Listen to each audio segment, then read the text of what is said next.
बुशरा बीबी की इनिशियल जो रिपोर्ट्स आई हैं उसमें उनके गले में और उनके मैदे में ज़ख़म पाए गए हैं। वो जो खदशा था कि बुशरा बीबी को जहर दिया गया, जहर दिया किसने, देने की वजह क्या है? इमरान खान की जान को भी ख़तरा है, लेकिन किससे ख़तरा है इसका हम पता लगाते हैं इस प्रोग्राम में। बुशरा बीबी को जब उनकी तबीयत ख़राब हुई और फिर उसके बाद आपने देखा कि बानी चेयरमैन पीटीआई इमरान खान ने जनरल आसिम मुनीर का नाम लेते हुए कहा कि मेरी बीवी को अरेस्ट करवाने में आसिम मुनीर साहब का हाथ है। फिर उन्होंने कहा जी मेरी बीवी को जहर देने की कोशिश की गई और उनका इलाज भी नहीं हो रहा।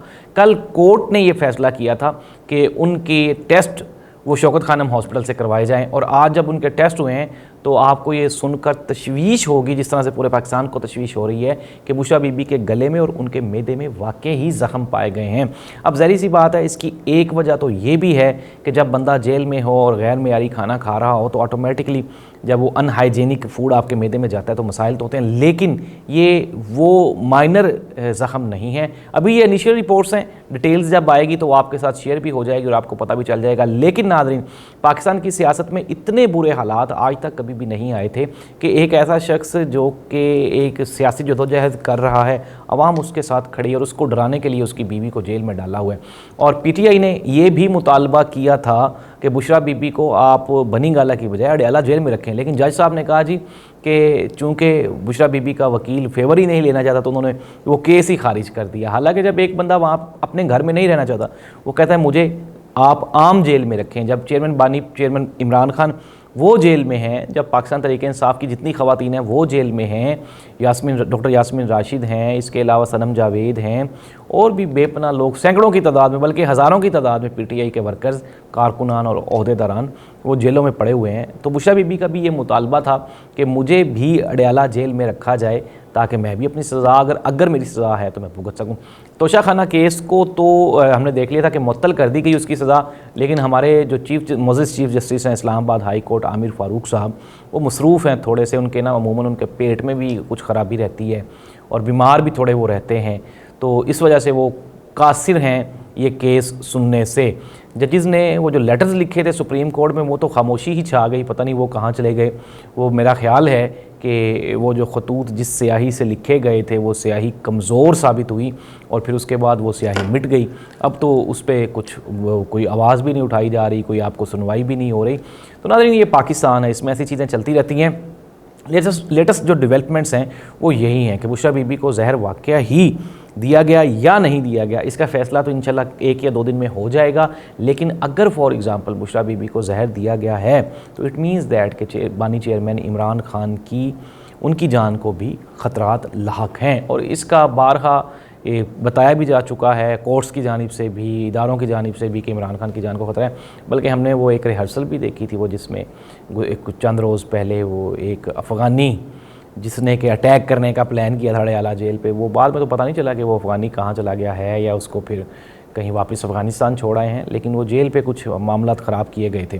तो इमरान खान साहब को डराने के लिए हर तरह से हर हरबा इस्तेमाल किया जा रहा है, लेकिन इमरान खान है कि वो टस से मस होने का नाम नहीं ले रहे। और हम देख रहे हैं, मैंने कल के प्रोग्राम में भी बताया था कि यार बातचीत का दरवाज़ा खोल लेना चाहिए, लेकिन जब दूसरी जानिब से आपके तमाम हकूक़ सलब कर लिए जाएँ और आपको क़ुव्वत के साथ डराया जा रहा हो, ताकत के साथ डराया जा रहा हो, तो फिर अगर सामने वाला बंदा भी ताकतवर और असाब का मजबूत आदमी हो तो फिर वो आपसे डरता नहीं है। और फिर जब एक ऐसा ईमानदार आदमी जिसके साथ पूरी 24 करोड़ आवाम भी खड़ी हो तो फिर वाकई ही वो डट जाता है। और हम इमरान खान को देख रहे हैं कि इमरान खान अपने नज़रिए पे ना सिर्फ डटे हुए हैं और कायम हैं, और यही वो इमरान खान की जो सस्टेनेबिलिटी है, रेजिस्टेंस है, इसी की वजह से इमरान खान पाकिस्तान के सबसे पॉपुलर लीडर हैं।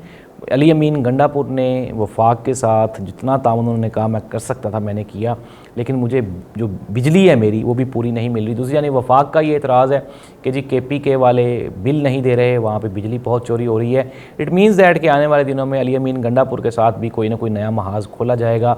पाकिस्तान तहरीक इंसाफ के जो वर्कर्स हैं उनको चेयरमैन पाकिस्तान तहरीक इंसाफ इमरान खान की सेहत को लेके, इमरान खान की रिहाई को लेके बड़े तहफ़्फ़ुज़ात हैं। उमर अयूब साहब के बारे में ये कहा जा रहा है कि इमरान खान ने कहा था कि आप सुप्रीम कोर्ट ऑफ पाकिस्तान के सामने एहतजाज करें, लेकिन उमर अयूब साहब ने उस एहतजाज की कॉल वापस ले ली और एहतजाज नहीं करने दिया गया। इसमें कितनी सच्चाई है ये भी मैं आपको बताता हूँ। इमरान खान ने, जो मौजूदा चीफ जस्टिस ऑफ पाकिस्तान है, गुज़श्ता दिन उन्होंने कहा था कि मैं उनको ख़त लिखूँगा और उनसे पूछूंगा कि क्या वो एक्सटेंशन ले रहे हैं या नहीं ले रहे।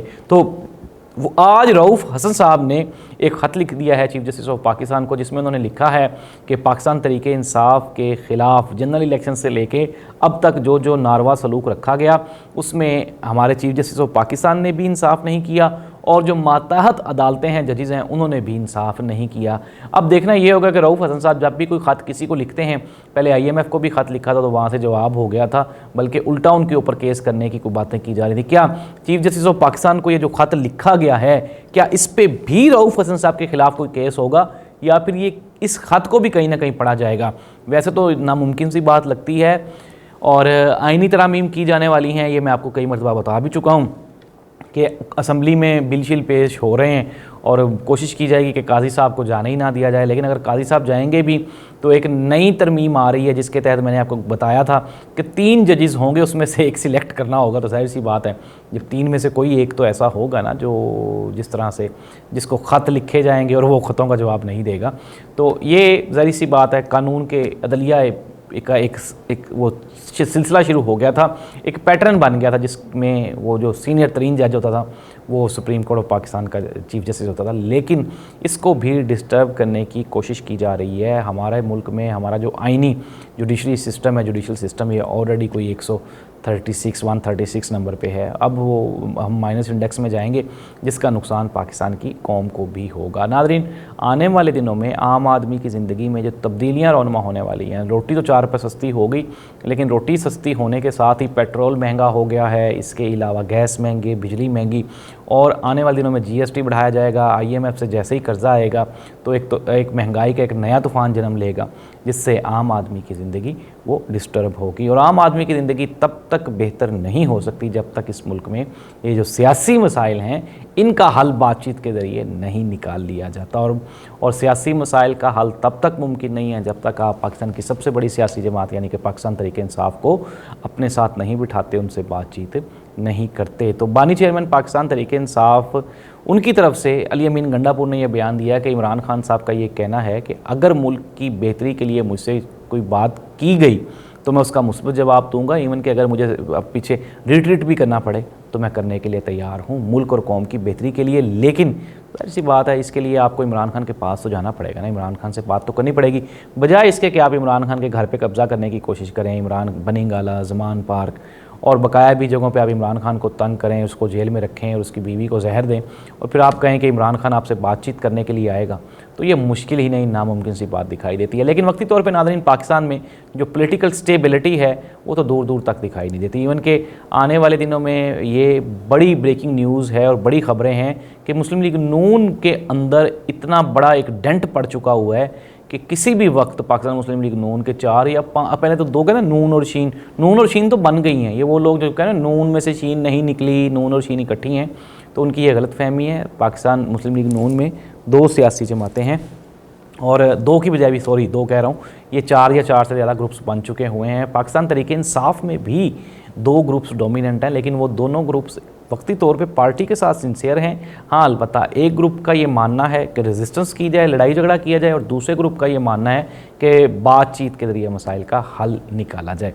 अब देखना ये होगा कि पाकिस्तान में ये जो पॉलिटिकल पार्टीज़ हैं, सबसे बड़ी सियासी जमात पाकिस्तान तहरीक इंसाफ है, लेकिन उसके पास बल्ला ही नहीं है, ना ही वो आजकल रजिस्टर्ड है इलेक्शन कमीशन ऑफ पाकिस्तान में। तो क्या मुल्क में आने वाले दिनों में ये जो सियासी बहरान है ये शदीद हो सकता है? तो इसका जवाब है जी हाँ, बिल्कुल हो सकता है। ये कोई नामुमकिन सी बात नहीं है। पाकिस्तान में सियासी स्टेबिलिटी होगी तो पाकिस्तान में बकाया मामलात ऑटोमेटिकली बेहतरी की तरफ चले जाएंगे। अल्लाह इस मुल्क का हामी नासिर हो। अल्लाह हाफ़िज़।